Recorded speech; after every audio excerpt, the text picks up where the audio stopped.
Nick here, and in this video I'm going to show you exactly how I'd hire my very first remote employee if I could dial back the clock and do it all over again.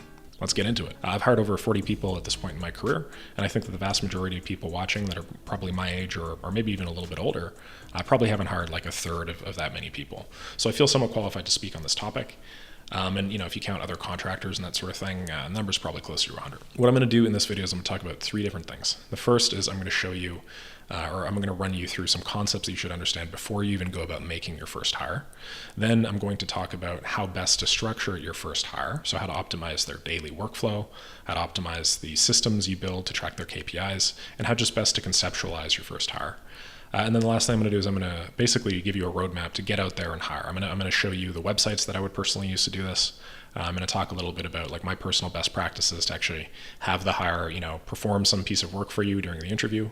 And then I'm basically just going to give you the whole play-by-play of how I've implemented hiring in my 7-figure agency and how I've done hiring as well in my automation agency too. So without further ado, here are 3 concepts that you should understand before you even think about making your first hire. And I want you guys to think about these very, very deeply. The very first and probably the most controversial is that you should not be hiring until you absolutely have to. A lot of people will say you should hire as quickly as you can to stop doing work yourself. And I understand why people are saying that.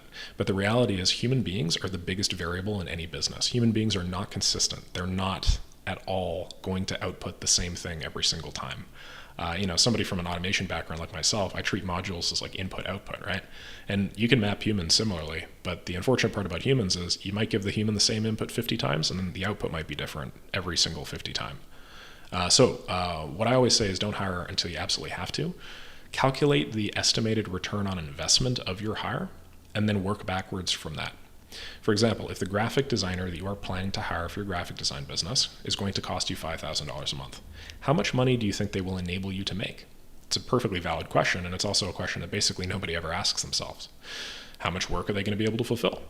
Hypothetically, let's say they do $25,000 every month of designs. So they do a little over $1,000 of designs every workday, 5 days a week. If you do the math, $25,000 divided by $5,000 is an estimated return on investment or return on employee of 5 times, okay? Now, ask yourself, is there anything else that you can do to get an ROI of greater than 5 times elsewhere? The answer to that question is almost always yes, believe it or not. You can usually get a much greater ROI than just 5 times by implementing systems in your business to enable you to grow further before you hire. Because if you think about it, if you manage to grow a little bit further before you hire because you have very smart systems, well, when you inevitably do hire, then your staff member is going to be able to generate a higher ROI. So this is sort of like doing double duty, essentially, killing 2 birds with 1 stone. You can usually reformulate your offer or reformulate your product in such a way that you can generate a substantially higher than 5 times ROI. So I'm getting a bunch of text. You can usually change your target market to get more than a 5 times ROI. The point that I'm making is you should never look at hiring as your very first thing that you need to do, but you should consciously ask yourself and do the hard work of essentially trying to figure this shit out on your own before you hire, of like, where can I work harder to achieve more than a 5 times ROI or a 6 times ROI, or in many cases like a 3 times ROI that hiring would be able to give me. So treat hiring just like any other business investment decision. Don't treat it as this nebulous, fantastic new thing. Just treat it as like, okay, what's the estimated ROI of this? If the estimated ROI of this is higher than all of my other estimated ROIs, then fine, I'll do it. But if it's not, and in most cases it isn't, then don't do it until you absolutely have to. All right? Now, I sell automations for a living. I talk about automations for a living. Sorry, we got a police thing moving by. So, I usually think about automations as ROI producers. And in many cases, you can just set up a simple automation that will produce much, much more than 5 times ROI on the time and energy that you spend on it. It might take you a single day or a couple of days to put together an automation that streamlines your work and generates you a 30 times ROI on both that time and also the money that you're spending on it, right? Maybe a content drafting system or a content syndication system or a hiring system or a cold email system, right? It's just all about leverage, and they're usually things that are better leveraged than people, at least at the very beginning. So that's my sort of controversial take. I know a lot of people disagree with me on that, but I think that it's important for me to mention. The second thing I'm going to say is don't expect your hire to produce any value at all, especially if it's your first time doing this. Obviously, you are looking to hire somebody because you want them to produce value, because you want them to produce some return on investment, right? But if it's your very first time doing this, you're probably not going to do it perfectly. And if you estimated a 5 times ROI on that hire, you're probably going to get like a 3 times ROI, at least for the first couple of months. So do not expect they'll be able to produce value on day one. And then also don't expect that they are going to come perfect right out of the box. It doesn't matter how much money you're paying people. People are like, we're animals, right?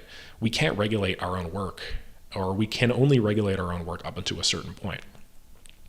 You have incentives for your business to succeed. You obviously get a profit share. You obviously get a percentage of the equity when you sell. Hopefully, as much of it as humanly possible. Hopefully, 100%. Sole owner. But because of that, you have like an inherent incentive in seeing your business succeed. You're willing to put in the extra time, energy, and hours to move the needle when nobody else is. Don't expect your hires to have that same point of view at all, because they won't. If they're being paid a salary, even if they're being paid a percentage on every deal, the incentive reward structure is still just completely different. And the one thing that you should also remember is, even if they're making the same amount of money as you and have the exact same monetary incentive, they don't necessarily have the same social incentive. It's not their business. We attach a lot of ego to our own businesses. And so, their sense of responsibility will differ from yours. So basically, you have to show all of this stuff to them, right? And you can't expect your hire to produce value quickly, and you can't really expect them to structure their day or know what the hell to do either. It's your job as a manager, boss, owner, or hiring manager to do all that for them. So on that same note, I would never bring somebody on without having a defined onboarding sequence, a defined daily work sequence, and a defined set of KPIs that you're looking for. I want you to think about yourself as giving your team members all of the tools that they need to succeed and having them run with those tools. But if you don't give them the tools that they need to succeed, they're not going to be capable of just making those tools from scratch. Or if they are, the number of hires that will be able to do that on their own, it's maybe like 1 in 100, 1 in 1,000. So don't roll the dice, don't play chance. Focus on giving them the tools to succeed, and they will. And if you don't know how to do that, or if you don't do that, then they won't, and that's really your fault. I'll talk about exactly how to do these 3 steps here in a moment. The last thing I'm going to say is, don't just interview the staff member. We are unfortunately massively misled in today's society, because most of us have grown up getting our first couple of jobs at like bigger corporate chains or bigger corporate franchises with very structured interview processes and that sort of deal. The vast majority of the people watching this do not have big corporate franchises or big corporate franchise. They don't have like big companies with 5,000 employees. That's probably you and maybe like your third cousin twice removed and the new hire that you're trying to make. So the same processes that work well for that company, they're not going to work well for your company. When you're small, and if you're starting out in the agency space, the best way to hire somebody is to get them to do something, specifically to get them to do something that generates you a return on investment. It should ideally be as close as possible to the actual work that they're going to be doing when you hire them. The reason why is because everybody promises the world during interviews. Also, if this is the first time you're doing this, you're not very good at like sniffing out who's good, like who's going to be a competent or valuable employee and who's not, just based on what they tell you. If you think about it, a person's quality of work is not one-to-one correlated with their ability to explain that quality of work. Some people are fantastic workers, but some people aren't very good at demonstrating their value socially or verbally, right? Other people are the worst workers on planet Earth, but they will spin the longest yarn if it means that they can get a job, right?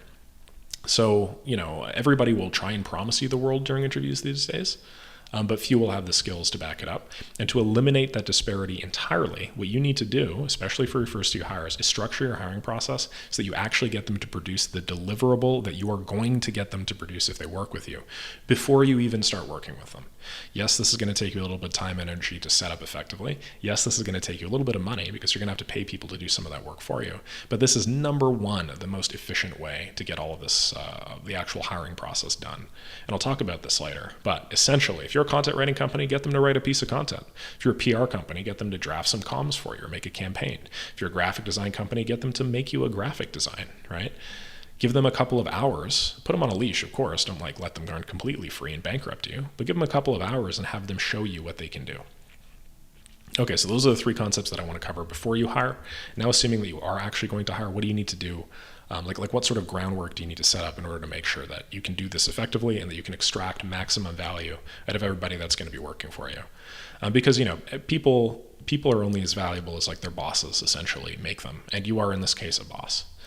The number one way that I've found to do this is by building three things: a defined onboarding sequence, a defined daily work system, and a defined set of KPIs.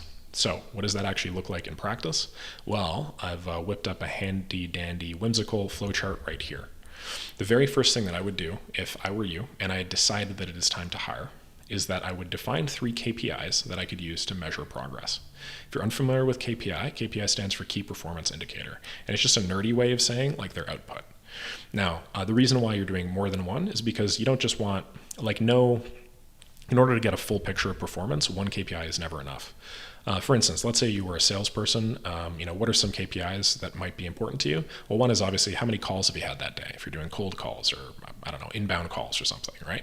But call volume doesn't really tell you the whole picture. Some person might have 100 calls a day, and then they might produce your company $0. Is that still a good salesperson? No. But if you judge them based off only one metric, that initial KPI, call volume, you're not really going to be able to fully understand that. So I choose three KPIs, and I choose no more than three KPIs personally, because you can also get too many KPIs and just confuse yourself. But I choose three KPIs around every hire, and I find that that's usually like a good middle ground, a good rule of thumb for you to be able to assess people, especially at the agency level between maybe like 25K up to like 250K a month. So some example KPIs that I would use for different positions. If I were hiring a salesperson, my first KPI would be call volume, because I want them on the phones, presumably. My other KPI would be cash collected, new cash collected. Let me specify that. That's how much money have they closed that day. And the third might be client churn rate. That's what is the churn rate of clients that they bring on. These three would give you a reasonably, not an entirely perfect picture of their performance, but a reasonably good picture of their performance without you falling prey to like over-optimization of silly metrics that don't really matter. How many calls are they doing, how much money are they making you, and the people that they do make money with, are they staying on your company long term, or are they leaving very quickly, right? KPIs for writers or somebody that's fulfilling. Those might look like, number one, article volume. Number two, client volume. How many clients are they taking on? And number three, client satisfaction with their work. You can imagine how maybe you send a survey at the end of every article that's completed and you say, hey, how did you like this article? If somebody rates you a 5, then you assign that 5 to a writer, right? So this would give you a pretty reasonable picture of what that writer is doing for your company. Article volume, you could use that to discover or determine how much money the writer is generating you. Client volume might tell you something about how many different clients that they can juggle for you, how many client relationships they can maintain. And then client satisfaction is obviously how happy are the clients with the work that is specifically attributed to them. These are just some examples, but I encourage you to take the minimalistic approach here. Spend 15 minutes thinking about these three, and I guarantee you'll have a much better view of your staff performance 6 months out. The second thing that I would do is I'd create a defined 7-day onboarding sequence. Now, I will say 7 days here is arbitrary. If you're hiring a much faster turnaround, maybe you make a 3-day onboarding sequence, a 5-day onboarding sequence. If it's a much longer turnaround for like a bigger position, they're paying a lot more money, maybe it's a 14-day onboarding sequence or a 21-day onboarding sequence. But the point of this is you need to give your staff member an on-ramp to your company where you define the work that they do basically every minute of the first couple of days and or weeks, so that they don't have to focus on making their own decisions. Essentially, you get to make all of the high leverage decisions as quickly as possible, and you get to get them to the point where they produce value for your company as quickly as possible. You need to hold them by the hand to that point. You can kind of think of it as a hill. Like at the initial first couple of weeks, they're going to be climbing a hill, and you need to drag them up that hill. But the second they make it to the crest of the hill, it's all downhill from there, and they can actually start producing value for you. It's a lot easier for them to move on their own. So this is important because they need some time within your company with a defined set of tasks to essentially be able to learn your culture, learn how to do things, obviously learn the logistical procedures behind their projects and that sort of deal. If I were hiring a salesperson, for instance, here's an example, 4-day onboarding sequence, but obviously just extend this to 6 and 7. Your first day, they might be responsible for finishing an entire Salesforce course. That might be an estimated time of like 8 hours or something, right? If you're hiring a full-time person, that would consume their whole day. The second day, they might listen to send sales calls and then present their notes on every sales call to a manager. The third day, they might shadow one of their fellow sales associates. The fourth day, they might actually start getting into work. They might call 10 prospects. The fifth day, maybe they call 30 prospects, and then they share notes with their manager again. And then maybe the seventh day, the manager takes them out to like a bunch of like closing meetings, whether that's in person or whether that's just over the phone or on a video call. And then at that point, you'd consider them ready to start making their own way. You need to have a defined onboarding sequence, and you need to make sure that they know that this onboarding sequence is built to get them up to speed as quickly and effectively as possible. The third thing that I recommend is that you build a daily system that forces them to track progress. This is like probably the crux and one of the most important things that I would do today that I did not used to do back in the past, and it has bitten me so hard so many times. I've lost hundreds of thousands of dollars because I did not build a daily system to force people to track their own progress. What is a daily system that forces people to track their own progress? Well, we have KPIs now, right? We have call volume, new cash collected, client churn rate, or we have article volume, client satisfaction. All a daily system that forces them to track progress is a way for them to log that information every single day. In practicality, what this usually comes out to, what this usually ends up being, is a form or something that they just do at the end of every day, like a checkout form, where essentially they need to put what did they do that day, what is their output. If you're a salesperson, at the end of every day, you might enter in your call volume plus your new cash collected. Very, very simple form, might take you, less than 15 seconds to fill out. You can do it in type form, jot form, monday.com, ClickUp forms, like whatever your project management system is, all of them have forms, so you can definitely build this in. And their only task to do before the end of the day, like before they can finish their work, they have to enter in this information. That information goes to some big spreadsheet or some tracker, and this is how you are going to, one, consistently motivate them to continue working on a task, two, to hold them accountable, and three, to assess them periodically to make sure that they're not falling off the map or just not really working at the level that you expect them or want them to work. This right here is the crux of like a good employee or a good staff member, I want to say, if you're hiring a contractor or something like that. So just make sure you have some type of daily system that forces them to track progress. And I offer a couple of examples here. If you're a writer, that might be how many articles have you written, or maybe how many words have you written. If you're an automation engineer, maybe you enter how many hours did you work today, and for every hour or whatnot, what project did you do, what progress did you make. If this is like in GitHub or something, if you're working with like a developer, that might take the form of like looking at their commit history or something. There are a lot of options here, but the point is you need to have some type of system that forces them to do something at the end of every day. If they don't have one of those, their performance will inevitably fall off a cliff because they'll feel like nobody's watching them. And as great as people are, as I mentioned earlier, they're not going to be intrinsically motivated to work as hard as you are. So you can't really expect them to maintain high levels of performance forever unless they're being held to it on some level. The last thing that I'm going to mention here is make the output of this tracking system public or periodically review the tracking system. Why is this important? This is for accountability, as I mentioned earlier. If we put if we put our performance on display and if we make that performance public, people invariably do better. And this is just a very quick and easy way to ensure that, one, your company has a culture of openness, two, your company has a culture of accountability, and three, you make as much money as you humanly can from these staff members. It doesn't have to be like degrading or anything. I mean, when people hear me say this, they're usually like, oh, that sounds like it would be rough, or that sounds like, that sounds manipulative or something like that. It's not. This might take the form of just like, it's SOP, where every time you fill out your daily tracker system, it just dumps into a public Slack channel where everybody on the team, sees it.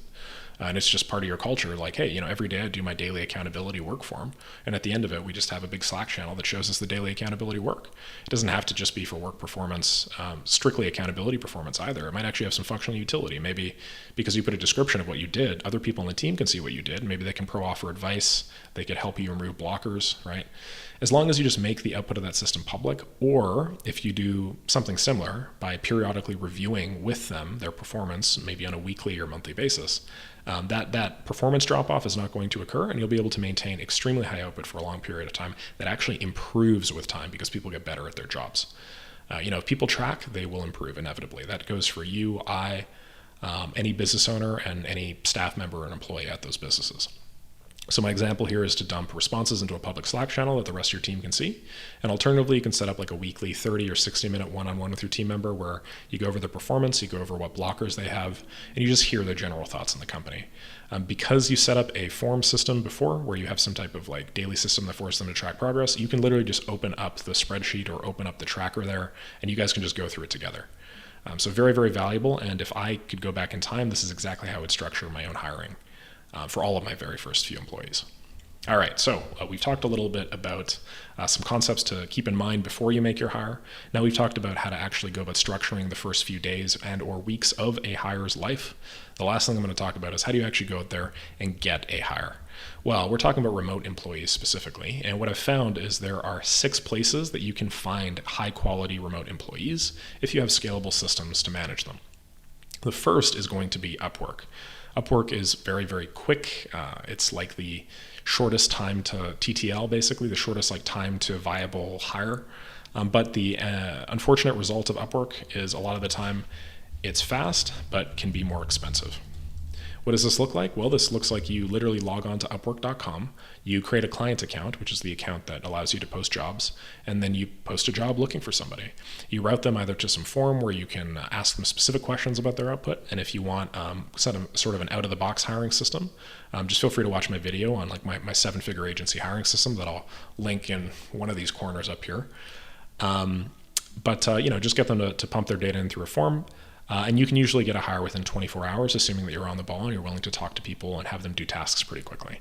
Fiverr is sort of in the same vein, although this is primarily freelancers. Also fast, and it's not very expensive, but quality can be rough. So, Upwork versus Fiverr, I would just say Upwork has a higher on average quality than Fiverr. Fiverr can be a little bit cheaper than Upwork, but it's sort of like fast, cheap, good, pick two. The third is Indeed. On Indeed, you're going to find a ton of people that are looking for stable 9-to-5 work. These are people that are looking for like corporate jobs and that sort of deal. It's not that you can't post part-time positions or contract positions. I find they're just a little bit more difficult, and the audience is catered more towards that 25 to 35 mid-level corporate professional who's just like starting to get a leg up on their career. The benefit to this, though, is Indeed is extremely scalable because you can set up automated systems that will post for you and then will route people into like a form sequence of yours that you've developed beforehand. So Indeed is scalable. The downside of it is expensive, and it's primarily 9-to-5 or corporate hires. Facebook groups are a great place to hire that a lot of people don't know about. Where I would personally hire my virtual assistants today is basically exclusively through Facebook groups, because you can get the cheapest prices and you can also get the best talent. The only downside is you have to work a little bit more. What do I mean by this? Well, if you go to Facebook here, and then if you just type in like virtual assistant group or something, let's say you want to hire a VA, you'll find a bunch of these groups like Canadian Virtual Assistant. This is Canadian specific because I'm in Canada, virtual assistant jobs, that sort of deal. And these groups essentially allow you to post VA jobs, or they allow you to source VAs from comments that people leave. So what I would do if I were doing this now, I would go through, check out a bunch of people that say that they're interested for a particular job, and I would actually like direct message them and say, hey, Shay, how's everything going? I noticed that you were interested in a position like this. I have a very similar position. I'd be curious to see, what your chops are, for instance. So that's personally what I would do for Facebook groups. Another way that you can hire is intra-community. Intra-community just means, like one of the big ways that people start their entrepreneurial journeys nowadays is through communities. There are groups of like-minded people out there that, have done a lot of the same things that you want to do in order to be successful. And if you go on these communities and if you join one, whether it's paid or free, you can a lot of the time find people that are really, really good at a specific thing and hire them for usually a little bit less money than you'd be able to otherwise. For instance, I run a community called MakeMoneyWithMake.com that I mentioned earlier, right? If I just scrolled down here, read every single comment, I'd very quickly get a feel for the competence of these people at their particular task, at least for automation engineering. What I would do is I would just mouse over them and then chat with the person that I'm interested in potentially working with, mention, that you have a job that you're considering getting done. And then from that point on, this is sort of your top of funnel, just treat them the exact same like you treat any other hire. You could even send them a link to a form that you developed for maybe Upwork, Fiverr, Indeed, or Facebook groups, and just have them to fill that out.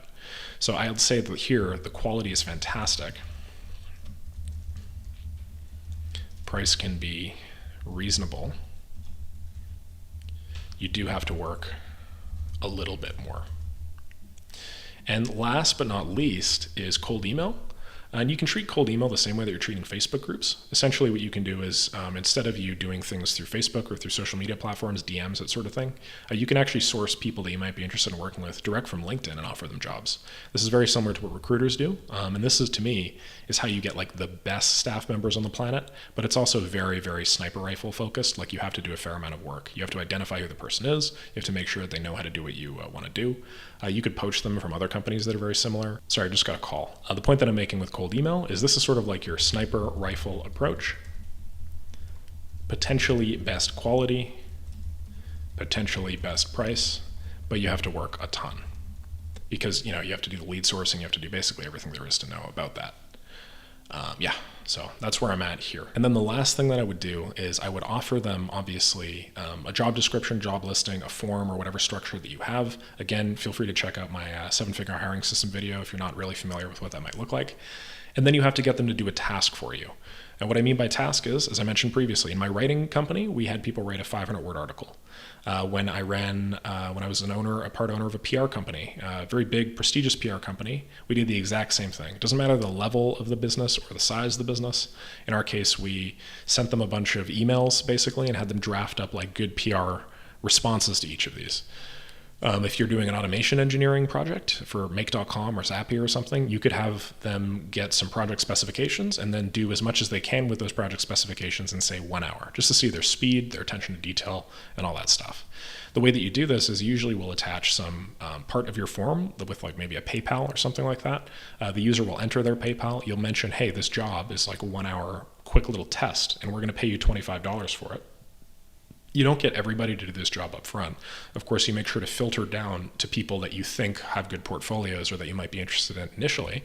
But what you do after that is, you usually get a very good understanding or idea of whether this person is a skills fit. And then, and only then, can you actually upgrade that person to an interview and then worry about culture fits and that sort of thing afterwards. Make sure that their skills are first before you worry about the culture. And if their skills aren't, then make sure that they're like at least an ambitious person that you think can grow quickly. And then you can worry about actually jumping on a phone call with them, jumping on a video call with them, running them through, what your company does and their past experience and that sort of deal. Leave the interviews until the end, basically. They're not very predictive of actual performance. All right, that is how I would hire my very first employee if I could dial back the clock and do it all over again. I hope you guys enjoyed this video. I had a lot of fun putting it together. I'm going to make this Whimsical publicly available, so anybody that has any questions about this can just go direct to that Whimsical, read through, and not necessarily just have to like back up and trickle forward the video over and over and over again. If you guys have any questions about this process, if you guys aren't entirely sure what I meant by one or some other part, just feel free to drop a comment down below. I'm more than happy to help you out personally. Otherwise, please like, subscribe, do all that fun YouTube stuff, and I'll catch you on the next video. Thanks for your time.